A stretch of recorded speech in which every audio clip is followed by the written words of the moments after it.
La fabuleuse aventure du canal de Suez a commencé en 1832, c'est-à-dire en plein romantisme. Le jeune Ferdinand de Lesseps, qui sera le héros de la formidable entreprise, est nommé vice-consul de France à Alexandrie. Déjà, il pense à ce canal qui, reliant la Méditerranée à la mer Rouge, serait une corne d'abondance pour l'Europe. En France, le 21 novembre 1852, Napoléon III est proclamé empereur.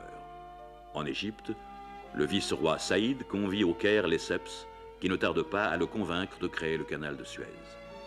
Mais la Turquie, influencée par l'Angleterre, s'oppose violemment au projet.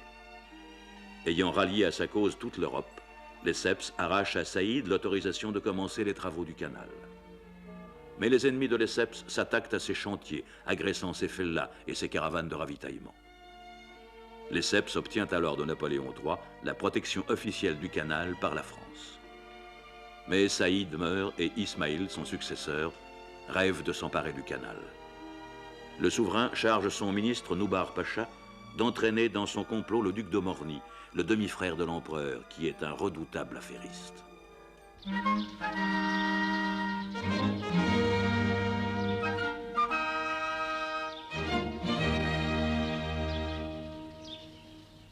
Ce rapport, monsieur le duc, démontre que la trésorerie de la compagnie de Suez est dans le plus mauvais état. D'après vous, monsieur le ministre, Lesseps aurait mal géré son affaire. Cela ne fait aucun doute. Et ce sont les actionnaires qui en feront les frais. Vous avez très bien fait de venir me trouver. Il est de mon devoir d'en avertir l'empereur, qui est intraitable dès lors qu'il s'agit de l'honorabilité d'une société française. Son Altesse Ismaïl, vous en serez fort obligé. Je puis déjà vous affirmer que l'empereur n'hésiterait pas à dissoudre la compagnie s'il le fallait. Les actifs de la compagnie de Suez pourraient être transférés sur une nouvelle société dont vous pourriez éventuellement prendre la direction, monsieur le duc. Oh. N'allons pas trop vite en besogne, monsieur le ministre. Le vice-roi a mis à ma disposition une assez forte somme pour acquérir les actions de Suez en bourse. Mais elles sont pratiquement introuvables sur le marché. Parce que les actionnaires ne sont pas encore informés de la situation désastreuse de la compagnie, qui bientôt n'aura même plus de main-d'œuvre. Vraiment?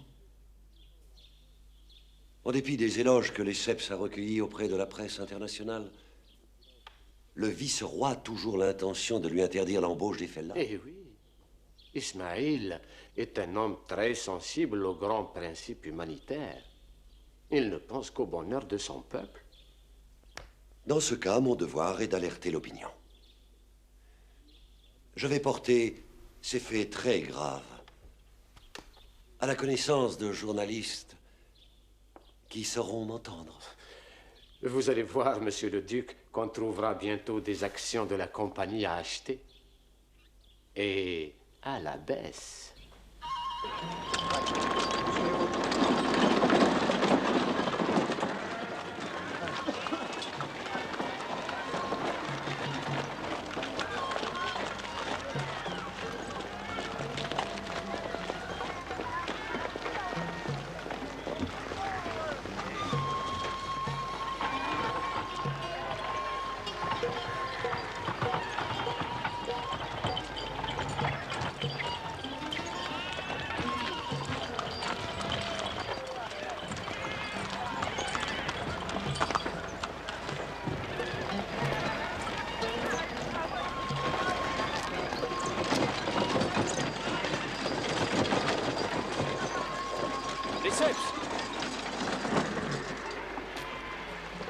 Vous partez?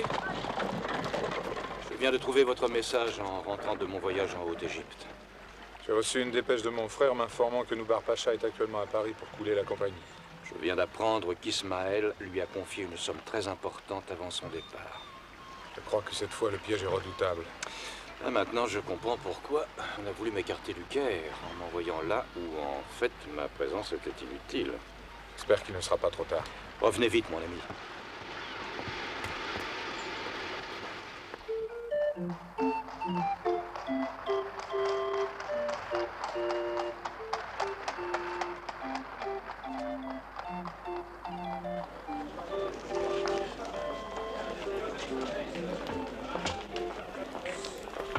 messieurs. Le canal prend l'eau. Oui, il paraît que Lesseps a été obligé de quitter son poste de président. Messieurs, vous vous alarmez sur des ragots. Des ragots, peut-être, mais colportés par le duc de Morny. Si Morny est sur le coup, ça va aller très vite.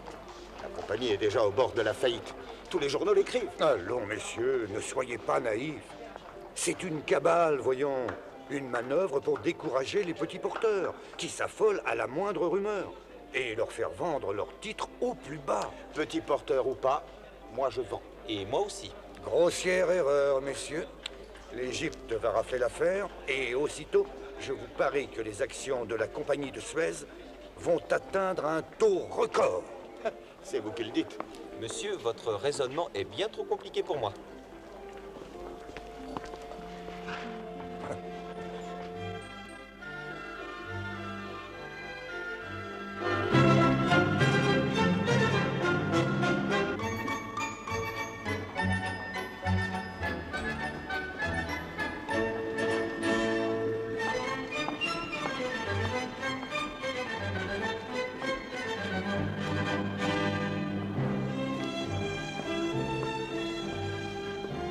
Monsieur Ferdinand de Lesseps.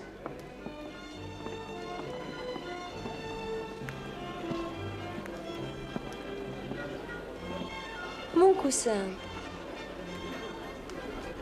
Votre Majesté, je suis bien heureux de vous revoir. L'empereur.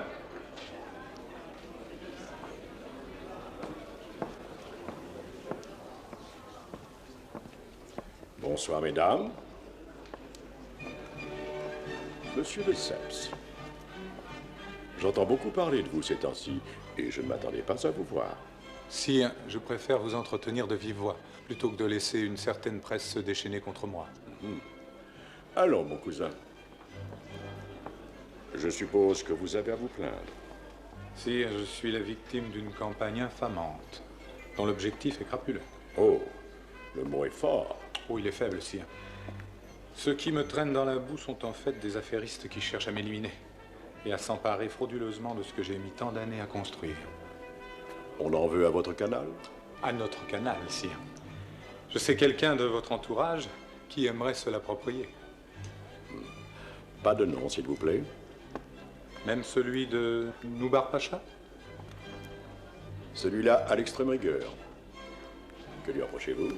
Je l'accuse de faux et usage de faux, et d'avoir fait circuler à Paris des documents falsifiés sur la gestion de la compagnie, pour affoler les actionnaires. Je l'assignerai en justice. Qu'attendez-vous de moi, monsieur de Lesseps? Aide et protection contre l'alliance de l'Angleterre et de la haute finance, qui se sont coalisés pour me perdre. Soyez plus précis. Que me demandez-vous exactement? D'arbitrer vous-même le conflit, sire. Soit. Mais pas avant que vous ayez rencontré le duc de Morny. Sa Majesté vient de prononcer le nom qu'elle ne voulait pas entendre. Monsieur, c'est assez. Rencontrez Morny et tâchez de vous entendre avec lui. En cas d'échec, je trancherai.